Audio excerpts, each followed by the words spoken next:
اللہ تعالیٰ جل شانہ کا ارشاد ہے کہ ہم تمہیں دنیا میں مختلف طریقوں سے آزمائیں گے، کبھی خوف کے ذریعے سے، کبھی بھوک کے ذریعے سے، کبھی مالوں میں اور جانوں میں اور پھلوں میں کمی کر کے، اور پھر جو صبر کرنے والے ہیں اس موقع پر، آزمائش کے موقع پر ان کے لیے بشارت ہے۔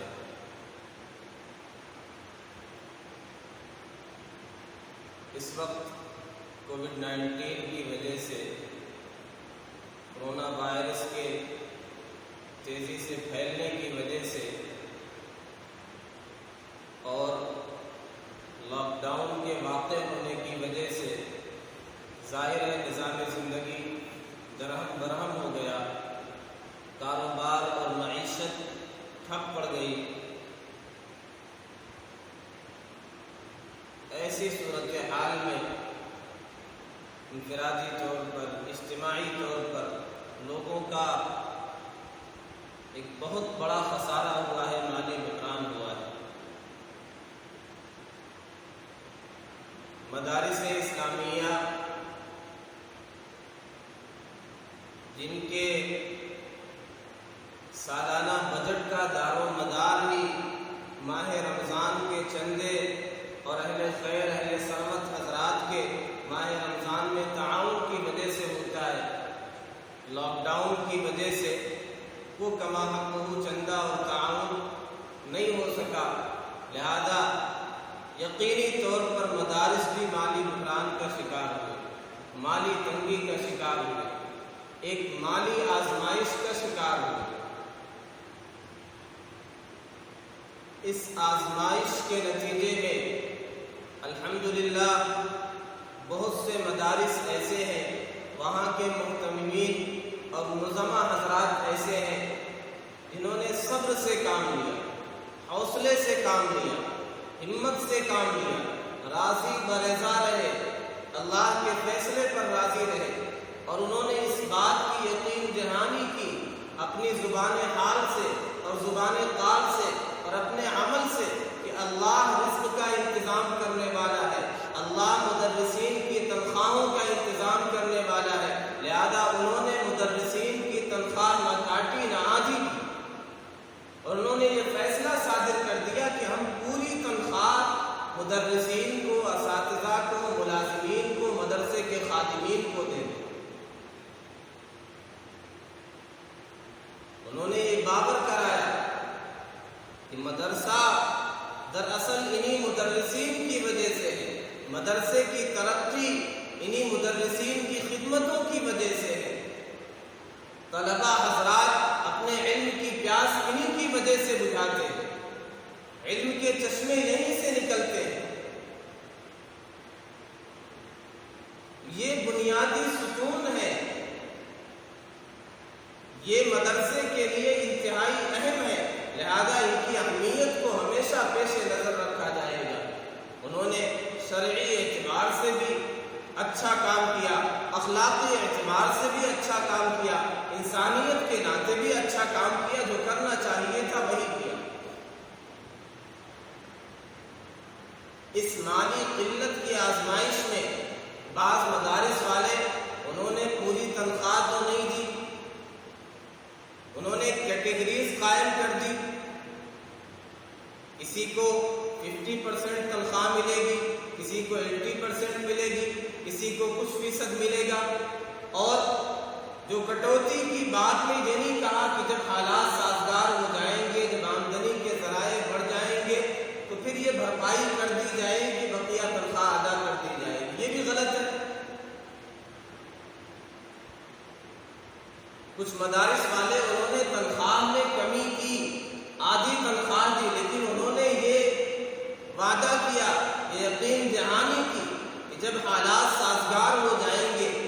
جب وسائل ہو جائیں گے، پیسے ہو جائیں گے تو بھرپائی کر دی جائے گی، تنخواہ پوری ادا کر دی جائے گی۔ تنگی کے دور میں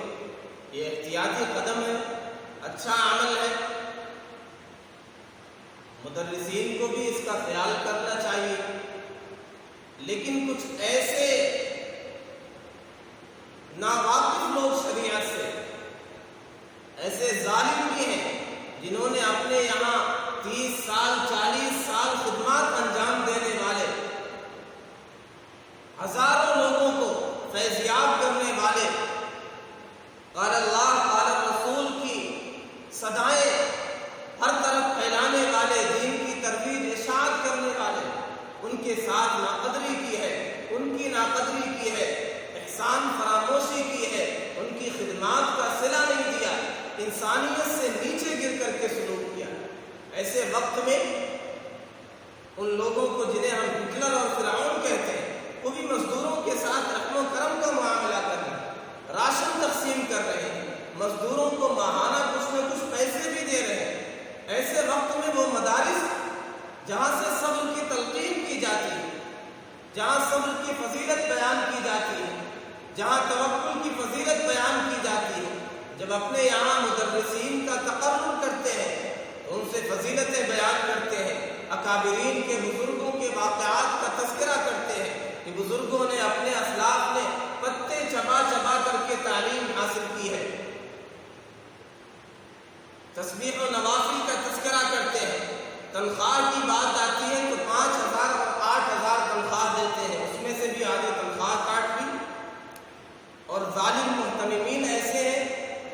کہ اس صبر آزما مرحلے میں بجائے اس کے کہ صبر سے کام لیتے، توکل کرتے، اللہ پر بھروسہ کرتے اور اس بات کو یاد رکھتے ان مع العسر یسرا، ان ساری چیزوں کو پس پشت ڈال کر کے اپنے مدرسین کو، ملازمین کو برخاست کر دیا، ان کی چھٹی کر دی۔ لوگوں کے لیے لیکچرز ہیں کہ مدرسے توکل سے چلتے ہیں، اخلاص سے چلتے ہیں، اپنے لیے زیرو ہے، تقریریں تو بہت شاندار ہوں گی، اپنی زندگی لگژری لائف ہے، اپنے لیے شاندار بلڈنگ ہے، شاندار گاڑی ہے، اپنے لیے گوشت اور مچھلی سے نیچے بات نہیں ہوتی، اور بیچارے اساتذہ اور ملازمین ان کی دال روٹی پر بھی ہاتھ پھیر دیا، اسے بھی ختم کر دیا۔ یہ مدرسین اور اساتذہ جو مدرسوں کو گویا اصحاب کہف کا غار سمجھتے ہیں، یہاں فتنوں سے حفاظت ہوتی ہے، یہاں صبر کی تلقین کی جاتی ہے، یہاں اخلاص کی تعلیم ہوتی ہے، یہاں توکل کا چراغ روشن ہوتا ہے، لیکن وہاں جا کر کے انہوں نے یہ صورتحال دیکھی ظالم محتمموں کی وجہ سے اور عظماء کی وجہ سے، یہاں چراغ تلے اندھیرا، یہاں ان کی باتیں ہی باتیں ہیں، these are merely words، صرف دعوے ہی دعوے کر رہے ہیں۔ انہوں نے مدارس کو کمرشل بلڈنگ بنا لیا کہ جب تک یہ مدرسین رمضان میں چندے کریں گے ہمارے لیے، بھیک مانگ کر کے لائیں گے، تب تک ہم ان کی تنخواہیں دیں گے، اور اگر کسی مجبوری کی وجہ سے، ان کی اپنی کوئی خامی نہیں، ان کی اپنی کوئی کوتاہی نہیں، کسی مجبوری کی وجہ سے وہ چندہ نہیں کر سکے مدرسے کے لیے، تو انہیں برخاست کر دیا گیا، انہیں ذمہ داری سے سبکدوش کر دیا۔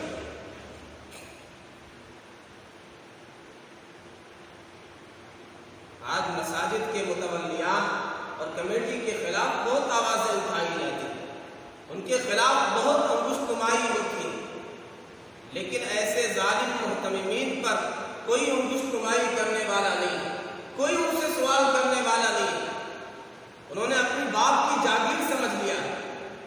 قوم کی امانت کو،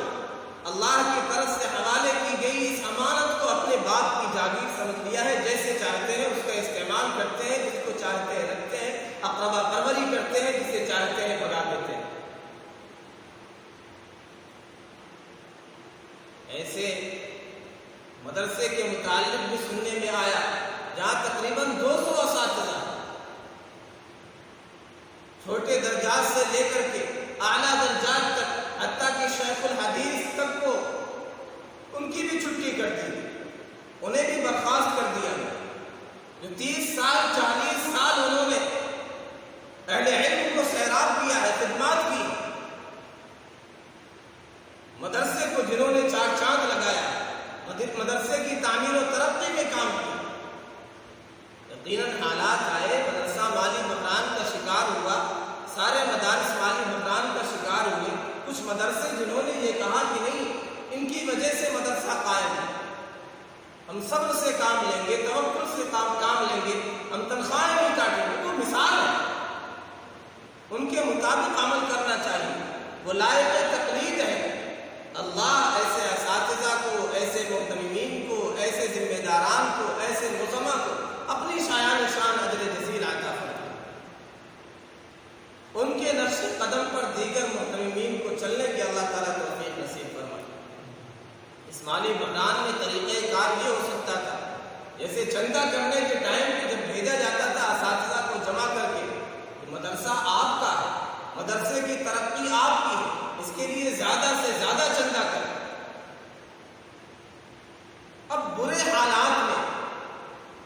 مالی قلت کے حالات میں انہیں ایسے ہی جمع کیا جاتا، ان سے مشورہ کیا جاتا، ویڈیو کالنگ کے ذریعے سے ان سے میٹنگ کی جاتی کہ اس بحران سے نکلنے کا کیا حل ہے، کوئی سلوشن تلاش کرے۔ آدھی تنخواہ کر دی جاتی، بعد میں جب حالات سازگار ہوں گے پھر دیا جائے گا، یا کوئی نہ کوئی حل اساتذہ نکالتے، لوگوں سے درخواستیں کرتے،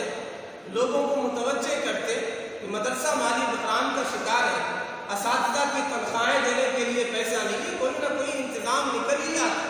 کوئی نہ کوئی حل نکل ہی آتا۔ رات کی تاریکی ہمیشہ کے لیے نہیں ہوتی ہے۔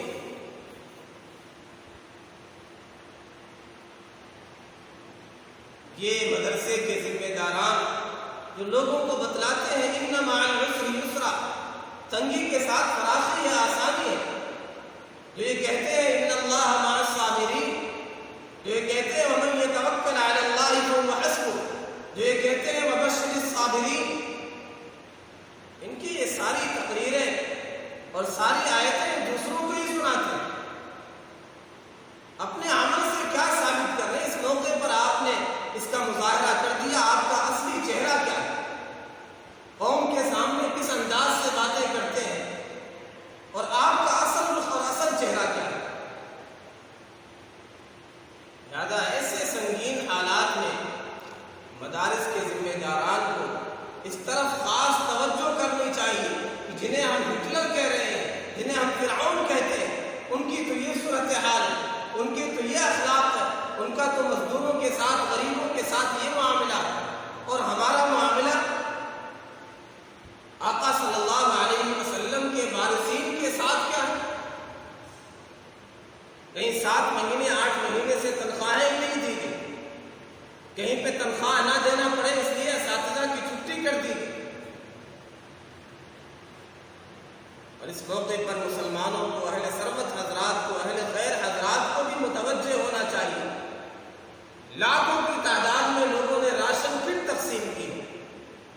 انہیں ایسے مدرسین پر بھی توجہ رکھنی چاہیے جو اپنے سفید پوشی کی وجہ سے، اپنے عہدے اور منصب کی وجہ سے، اپنی خودداری کی وجہ سے لوگوں کے سامنے دست سوال دراز نہیں کرتے، اپنی حاجت کسی کے سامنے نہیں رکھتے۔ اللہ فرماتا ہے یحسبهم الجاہل اغنیاء من التعفف، ایسے بھی لوگ ہیں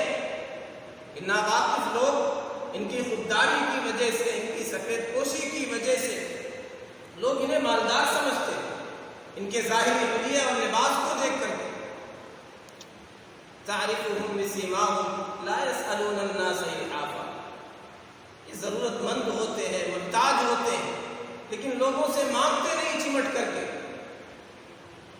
ایسے لوگوں کی طرف خاص توجہ کرنی چاہیے، ان کی امداد کرنی چاہیے، ان کی ضروریات کا انتظام ہمیں کرنا چاہیے۔ جہاں غیروں کے لیے انتظام کرتے ہیں، سخاوت اور دریا دلی کا مظاہرہ کرتے ہیں، اور پھر اس موقع پر جو مدرسے کے بڑے ذمہ داران ہیں، جو بڑی تنظیم کے ذمہ داران ہیں، جو بااثر شخصیات ہیں، انہیں لوگوں کو اس طرف متوجہ کرانا چاہیے۔ یہ غلط ہے۔ الحمدللہ دارالعلوم دیوبند کا فتویٰ آیا، دیگر مفتیان کرام نے بھی فتویٰ دیا کہ لاک ڈاؤن کی چھٹی کے دوران بھی اساتذہ اپنی تنخواہ کے مستحق ہیں، کے تنخواہ کو کاٹنا یہ غلط ہے، ان کی تنخواہ نہ کاٹی جائے۔ لیکن یہ ظالم محتمل جنہوں نے مدرسے کو اپنی جاگیر سمجھ لیا ہے، مونوپولی سمجھ لیا ہے، جو شریعت کی بات کرتے ہیں، قال اللہ قال رسول کی بات کرتے ہیں دوسروں سے، فقہ اور فتاوی کی بات کرتے ہیں، یہاں جب شریعت نافذ کرنے کی بات آئی، مسئلے پر عمل کرنے کی بات آئی تو بھول گئے، یہاں اپنی رائے اور اپنا حکم نافذ کیا، شریعت کو کنارے اٹھا کر کے رکھ دیا۔ مدرسے سے جب اس طرح کی صورتحال سامنے آئے گی، مدرسے سے اس طرح کا فیصلہ سامنے آئے گا تو پھر قوم کیا کرے گی؟ پھر قوم کیا کرے گی؟ اس لیے مدارس کے ذمہ داران کو اس بات کو سمجھنا چاہیے کہ ان کے اپنے مقصد ہیں، جو مدرسے کو ترقی دینے والے ہیں، جو مدرسے کے اصل ستون ہیں، ان کا خاص خیال رکھیں، اور اس طریقے سے انہیں معزول کرنا، انہیں برخاست کر دینا کہ تنخواہ نہ دینا پڑے، یہ ظلم ہوگا۔ اس نے تو اپنی پرانے بغض کو اور پرانے حسد کو موقع کی تلاش میں تھے، کبھی موقع ملے تو انہیں کنارے کیا جائے، اسے سنہرا موقع سمجھا اور کنارے لگا دیا۔ یاد رکھیں اللہ دلوں کے بھید بھی جاننے والا ہے، اور ایک دن سارے بھید کھل جائیں گے، ہر چیز کا حساب ہوگا۔ یوم لا ينفع مال ولا بنون، اس دن ان کی یہ ساری مال و دولت، آل اولاد، ساری چیزیں کام نہیں آئیں گی۔ اہل ثروت حضرات، خاص طور پر مدارس جن کی ایک اہمیت ہے، جن کے بارے میں اکابرین نے کہا کہ یہ مدارس اگر نہ ہوتے تو ہمارا ملک بھی اسپین بن گیا ہوگا، اور حکیم الامت مولانا اشرف علی تھانوی رحمۃ اللہ علیہ نے ان مدارس کے متعلق کہا ایسی نعمت ہے جس سے بڑھ کر یہاں تصور نہیں کیا جا سکتا۔ اہل خیر حضرات ان مدارس کی اہمیت کو سمجھیں، جب ایک نزع کے عالم میں مدارس پہنچ رہے ہیں، انہیں پھر سے ابھارا جائے، پھر سے ان کی آبیاری کی جائے، پھر سے ان کا تعاون کیا جائے تاکہ حالات سازگار ہو جائیں اور مدرسین وہ مالی قلت کا شکار نہ ہو، ان کی ضروریات کا انتظام ہو جائے۔ اللہ رب العزت والجلال کہنے سننے سے زیادہ عمل کرنے کی توفیق نصیب فرمائے، ہم سب کو اخلاص کی دولت سے، توکل کی دولت سے مالا مال فرمائے، سب کو عقل سلیم عطا فرمائے، شریعت کے مطابق زندگی گزارنے کی توفیق نصیب فرمائے۔ وآخر دعوانا الحمدللہ رب العالمین۔